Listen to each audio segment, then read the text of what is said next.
શિક્ષાપત્રીમાં ભગવાને અમારા સંતો માટે એકાદશા, દ્વાદશા, ત્રયોદશા, શ્રાદ્ધ અને સીમાંત વગેરેનો અન્ન ન ખાવું એવું મહારાજનું કેવું છે. તે શા માટે ન ખવાય? શિક્ષાપત્રીને આધારે ભક્તોએ આ પ્રશ્ન કરેલો હોય, સત્સંગી જીવનને આધારે આ પ્રશ્ન થયો હોય કે આપણે જે મહારાજે નિયમ કર્યા છે એની પાછળનો ઉદ્દેશ શા માટે છે. જો કે શિક્ષાપત્રીની અંદર સાધુના ધર્મની અંદર આ વિશેષપણે લખ્યું છે, પણ ગ્રહસ્થોને પણ એ ક્યાંક ને ક્યાંક અસર કરતા છે, કારણ કે બ્રાહ્મણોને પણ, બ્રહ્મચર્ય આદિને પણ, એ વ્રતધારીઓને પણ એ બંધન કરતા અથવા તો એ નિષેધાત્મક વાક્ય અસર કરે છે અથવા તો એમને લાગુ પડતું હોય છે, એવા આપણા શાસ્ત્રોનું મત છે. શાસ્ત્રોની અંદર વાલા ભક્તો એક વાત બહુ સુંદર રીતે સમજાવી છે કે કોઈ પણ પ્રસંગ જ્યારે થતો હોય તો એક ચોક્કસ ઉદ્દેશથી થાય છે, એ ચોક્કસ હેતુ એની અંદર રહેલા છે અને ચોક્કસ એનું ફળ પણ રહેલું છે.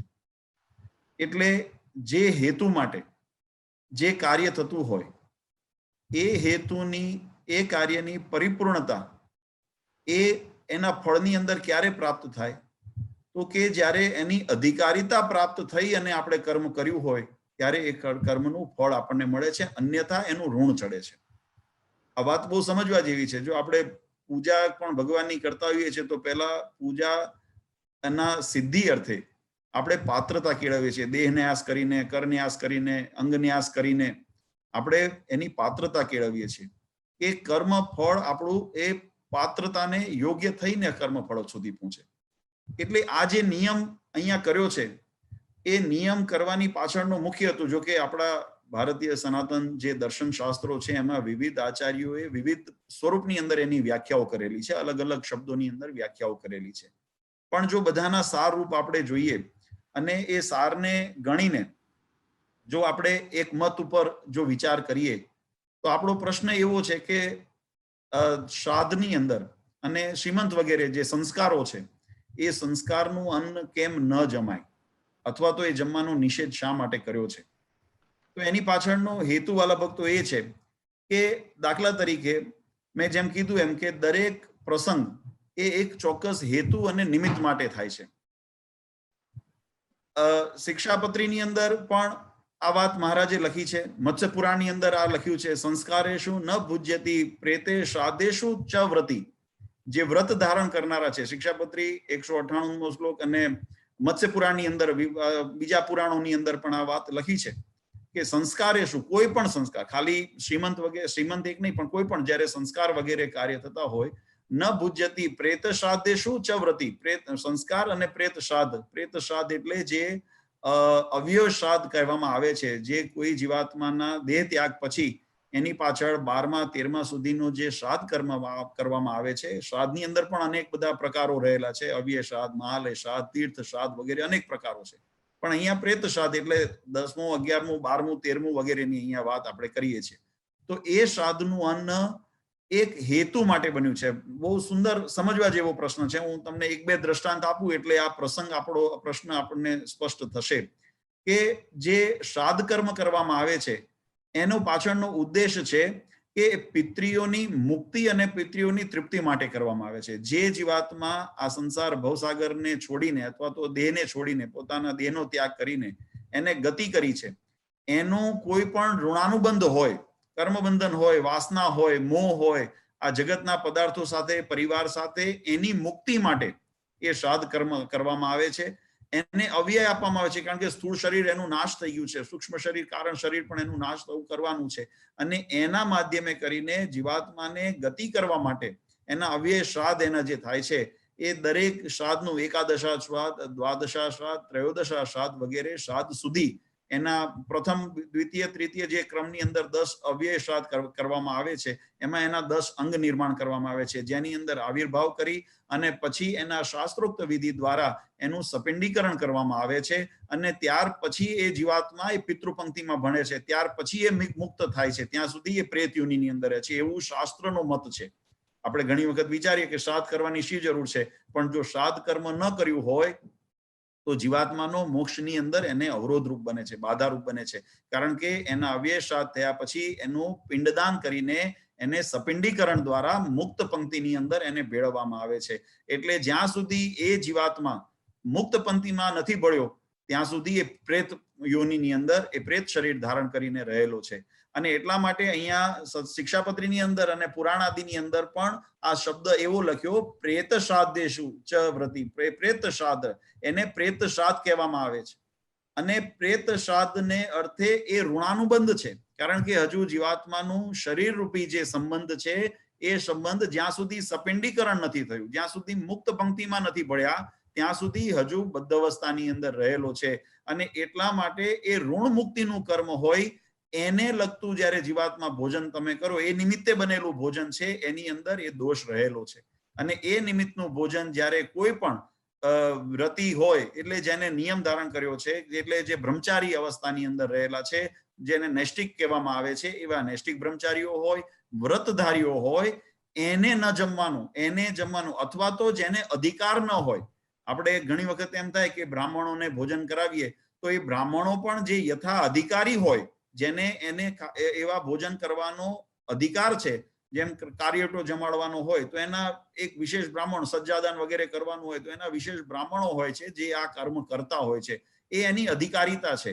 હવે એ અધિકારિતા વગરનું જો તમે અન્ન ખાઓ તો એ જે અન્નની સાથે જોડેલું ઋણ છે એ ઋણ તમને પણ લાગુ પડે છે. એની સાથે રહેલો જે ઋણનો દોષ છે એ ઋણનો દોષ તમને પણ, એટલે જે ભોજન કરનાર એને લાગુ પડે છે. એટલા માટે શાસ્ત્રોએ આ વાત લખી કે એ ઋણયુક્ત ભોજન હોય અન્ન, કારણ કે એ નિમિત્તે બન્યું છે. શ્રાદ્ધ નિમિત્તે ઋણ મુક્ત કરવાના જે કર્મ છે એના નિમિત્તે બનેલું ભોજન છે, એટલે એવું ભોજન ન ખાવું. એ જ રીતે વાલા ભક્તો, વાસ્તુ વગેરે કર્મ થતા હોય તો એની પાછળ પણ ઉદ્દેશ રહેલો છે કે વાસ્તુ કર્મ, આપણે વાસ્તુ પૂજા કેમ કરીએ છીએ?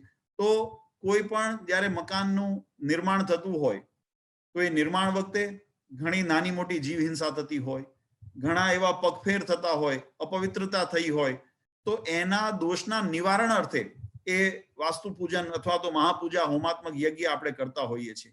હવે એ નિમિત્તે જે ઋણ મુક્તિ માટે પ્રાયશ્ચિતના રૂપમાં જે કરેલું પ્રસંગ છે અને એ નિમિત્તે બનેલું જો ભોજન હોય અને એ તમે પ્રાયશ્ચિતને નિમિત્તે બનેલું ભોજન છે, એ ભોજન એ યજ્ઞ રૂપે અથવા તો વાસ્તુ રૂપે જે બનાવ્યું છે એની અંદર જો તમે એને ગ્રહણ કરો તો એ દોષ એ અન્ન દ્વારા જે ભોજન કરનાર છે એની સાથે જોડાય છે. આ વાત બહુ સમજવા જેવી છે કે જે ભોજન, જો શિક્ષાપત્રીનું એક બીજું દ્રષ્ટાંત સાથે આપણે સમજીએ તો આપણા શિક્ષાપત્રીની અંદર મહારાજે લખ્યું અને શાસ્ત્રો પણ એમ કે છે પરાન્ન ન ખાવું, પારકું અન્ન ન ખાવું. મહારાજે પણ શિક્ષાપત્રીની અંદર આ વાત લખી. 151માં શ્લોકની અંદર મહારાજે કહ્યું, શ્રી કૃષ્ણ ગુરુ સાધુ નામ દર્શનાર્થ ગતોપથી તતસ્થાનેષુ ન ગ્રાહ્ય પરાન્ન નિજ પુણ્ય હર્ત. શિક્ષાપત્રીની અંદર 151માં શ્લોકની અંદર ભગવાન સ્વામિનારાયણે પરાન્નનો પણ નિષેધ કર્યો છે. પરાન્ન એટલે પારકું અન્ન. તો એની પાછળનો, નિષેધની પાછળનો હેતુ શું છે એ શિક્ષાપત્રીની અંદર મહારાજે બતાવ્યું છે કે નિજ પુણ્ય હર્ત. તમારું નિજ પુણ્ય એટલે હંમેશા વાલા ભક્તો આ વસ્તુ આપણે સમજવા જેવી છે કે જે પણ ઋણયુક્ત પ્રાયશ્ચિત રૂપ અથવા તો પ્રેત રૂપ જે કર્મ છે, મુક્તિને અર્થે જે કરેલું કર્મ છે, એવા કોઈ પણ સંસ્કાર, એવા કર્મ, એવા શ્રાદ્ધ વગેરે વિધિ, એને અર્થે જે અન્ન તૈયાર થયું હોય, એના નિમિત્તે જે અન્ન તૈયાર થયું હોય, એ અન્નનું જો ભોજન અધિકારતા પ્રાપ્ત વગર જો કરીએ, હું આ શબ્દને પુનઃ દોહરાવું, અધિકારિતા વગર, જેને અધિકાર છે એને ખાવામાં દોષ નથી, પણ જેને અધિકાર નથી એવા વ્યક્તિ જ્યારે એવું ભોજન જમે છે અથવા તો એનું ગ્રહણ કરે છે, તો એ ગ્રહણ કરનાર એ પ્રાયશ્ચિત વગેરે હેતુથી બનેલું પ્રેતના મુક્તિ અર્થે અથવા તૃપ્તિ અર્થે બનેલું અન્ન અથવા તો દોષ મુક્ત થવા માટે નિમિત્તે બનેલું અન્ન, એના એ ભાગી બને છે. અને એની સામે પરાન્નનું, જેમ શિક્ષાપત્રીની અંદર મહારાજે લખ્યું કે જે ઉદ્યમથી અર્જિત કરેલું અન્ન હોય, કોઈ વ્યક્તિએ કેવી રીતે પૈસા કમાણા છે, એનાથી અન્ન ખરીદ્યું છે, એ આપણે જાણતા નથી. અને એની સાથે એનું કર્મ બંધન રહેલું છે, કર્મ ફળ એ અન્ન સાથે જોડાયેલું છે. કોઈએ સારું કર્મ કરીને, ઉદ્યમ કરીને પણ એને અર્જિત કર્યું હોય કે કોઈએ દોષકર્મ કરીને અર્જિત કરેલું હોય, પણ એ કર્મ એ એના અન્ન સાથે જોડાયેલું છે. અને એવું અન્ન જ્યારે જીવાત્મા અથવા કોઈ પણ વ્યક્તિ જમે છે તો જમાડનારને શું લાભ થાય છે? તો જમાડનાર એ જમનારનું પુણ્ય હરી લે છે. આ વસ્તુ સમજો, જે જમાડે છે એને તો લાભ થાય છે, કારણ કે જેને જમ્યા એના સત્કર્મ જ એના પુણ્ય હરે છે, પાપ નથી હરતા. તમે જોજો. એટલે જમાડનારને તો પુણ્ય જ છે. એવું અન્ન જેને જમાડે એ જીવાત્મા, એ વ્યક્તિ, એ જે જમનાર છે એનું પુણ્ય હરી લે છે, એનો દોષ નથી હરતો. એટલે એને પુણ્ય હરી લીધું, પુણ્ય એને મેળવ્યું, અને અન્નના માધ્યમથી જમનારને શું પ્રાપ્ત થાય છે? તો જમનારને એની સાથે યુક્ત જે દોષ છે, એ જે પ્રાયશ્ચિત રૂપ હોય, એ ચાહે પ્રેત તૃપ્તિ અર્થે હોય, એવો જે રહેલો દોષ છે, એ દોષ એ જમનારને પ્રાપ્ત થાય છે. એટલે જમનારને, એટલે મહારાજે શિક્ષાપત્રી આદિમાં લખ્યું, તમને જેને વર્ણી હોય, જે વ્રતી હોય, એને આમંત્રણ મળે તો પણ એવું અન્ન જમવા જવું નહીં. એટલે કહેવાની પાછળનો વાલા ભક્તો ભાવાર્થ એ છે કે એ જ રીતે શ્રીમંત વગેરેનું પણ શાસ્ત્રની અંદર લખ્યું કે જ્યાં આવા કોઈ પ્રસંગ હોય, સંસ્કાર જેને કીધા, સંસ્કારેશુ, જે મત્સ્ય પુરાણની અંદર લખ્યું છે કે સંસ્કારેશુ ન ભુજ્યતિ પ્રેતે શ્રાદ્ધેશુ ચ વ્રતિ. એવા સંસ્કારને માટે અર્થે અને પ્રેત શ્રાદ્ધ વગેરે હોય તો એ જમવું નહીં. પણ એક અહીં આગળ વાલા ભક્તો સૂચન કરવું, એટલે મેં વારંવાર શબ્દ જ્યારે મેં પ્રયોગ કર્યો ત્યારે મેં એક શબ્દ વાપર્યો, અધિકારીતા વગર. આ વસ્તુ બહુ સમજવા જેવી છે કે કોણે નિષેધ છે. આપણે ઘણી વખત સર્વ રીતે એને સ્વીકારી લઈએ છીએ કે કોઈએ ન જમવું, પણ એવો શાસ્ત્રનો મત નથી. જેને અધિકાર ન હોય એને ન જમવું, જે વ્રતધારી હોય એને ન જમવું, જે સાધુ બ્રહ્મચારી અવસ્થામાં નૈષ્ટિક જે હોય એને ન જમવું. એના માટે આ નિષેધ કરેલો છે. કારણ કે નિર્ણય સિંધુની અંદર આ વાતનું સ્પષ્ટીકરણ એટલા માટે જરૂરી છે કે કોઈને એવું થાય કે અમે તો પ્રસંગમાં જઈએ છીએ, વ્યવહારમાં જઈએ છીએ, કુટુંબ પરિવારની અંદર પ્રસંગ હોય ને જતા હોઈએ, અને કદાચ ન કહીએ તો અજુગતું પણ લાગે.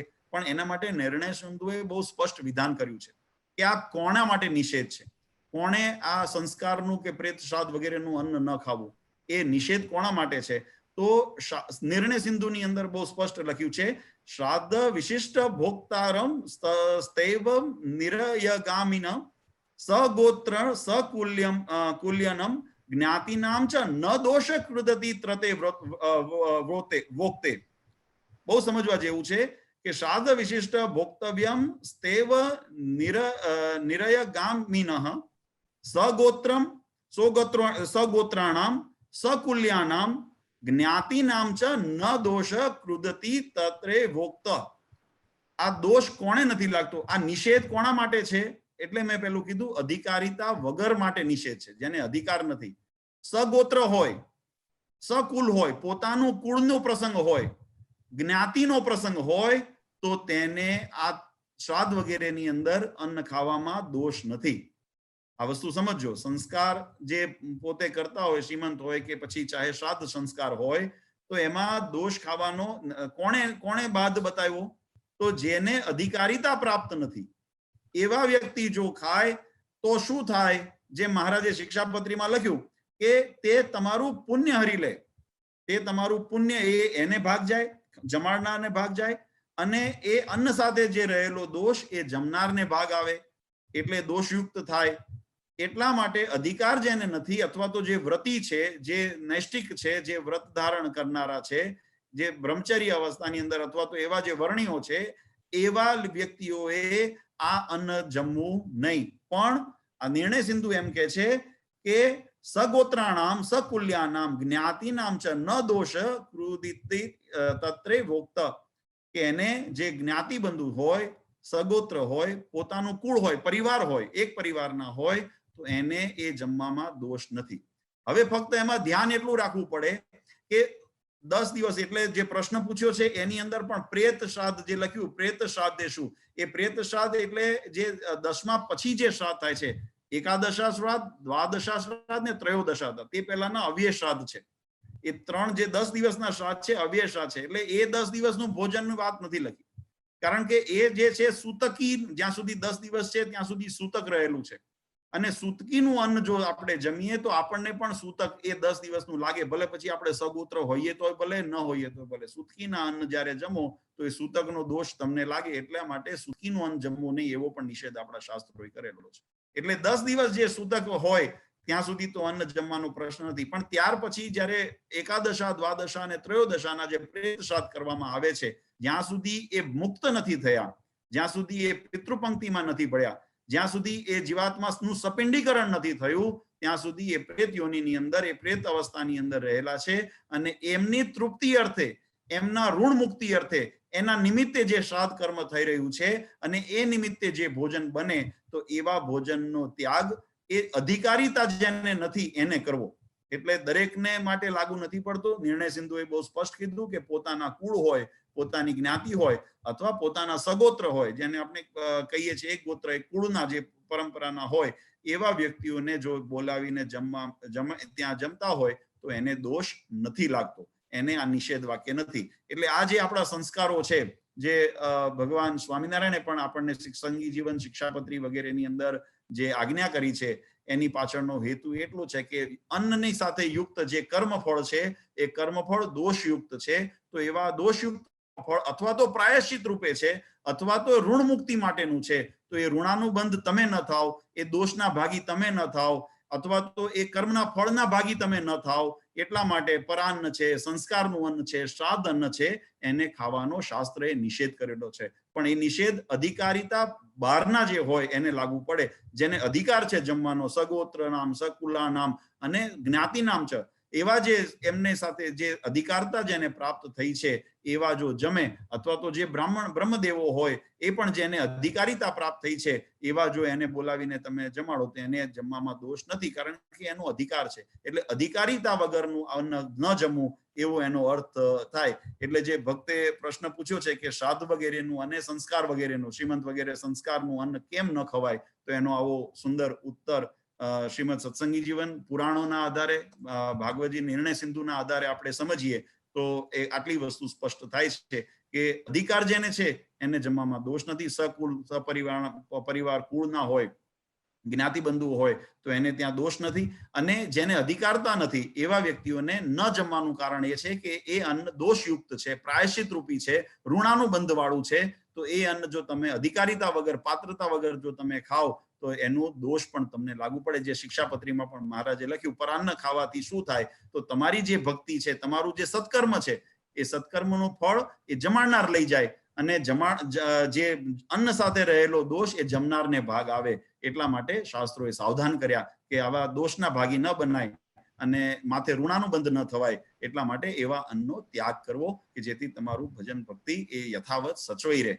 એટલે એ હેતુથી જેમ શિક્ષાપત્રીમાં પણ મહારાજે આજ્ઞા કરી, ભગવાનના દર્શનાર્થે જાઓ, ગુરુના દર્શનાર્થે જાઓ તો પોતાના ગાંઠનું ખર્ચ ખાવું, પારકું અન્ન ન ખાવું. એનું કારણ કે તમારું પુણ્ય હરી લે છે. એમ તમારું પુણ્ય હરે નહીં, દોષ તમને પ્રાપ્ત ન થાય, એટલા ભાવથી અહીંયા આગળ આપણા શાસ્ત્રોએ નિષેધ કરેલો છે. એટલે હું સમજુ છું કે આ પ્રસંગના અનુસાર એમને જે પણ પછી હોય, મેં કીધું એ પ્રમાણે કોઈ પણ સંસ્કાર કર્મ હોય, શ્રાદ્ધ વગેરે કર્મ હોય, તો કોણે ન ખાવું એ મર્યાદા સાથે આપણે આ મહિમા સમજીએ કે આ કારણથી અન્ન ખાવાનો નિષેધ કરેલો છે. પણ કોણે કરેલો છે એ પણ સાથે સાથે સમજી રાખજો, એટલે કોઈને ત્યાં મનમાં ખોટા શંકાઓના પ્રશ્ન ન ઉભા થાય. એટલે નિર્ણય સિંધુની અંદર પણ આ વસ્તુ સ્પષ્ટ લખી છે કે અધિકારીતા જેને નથી એને ન જમાય, જેને અધિકારીતા છે, સગોત્ર, સકુળ અને પોતાના જ્ઞાતિની અંદર એને જમવામાં બાદ નથી.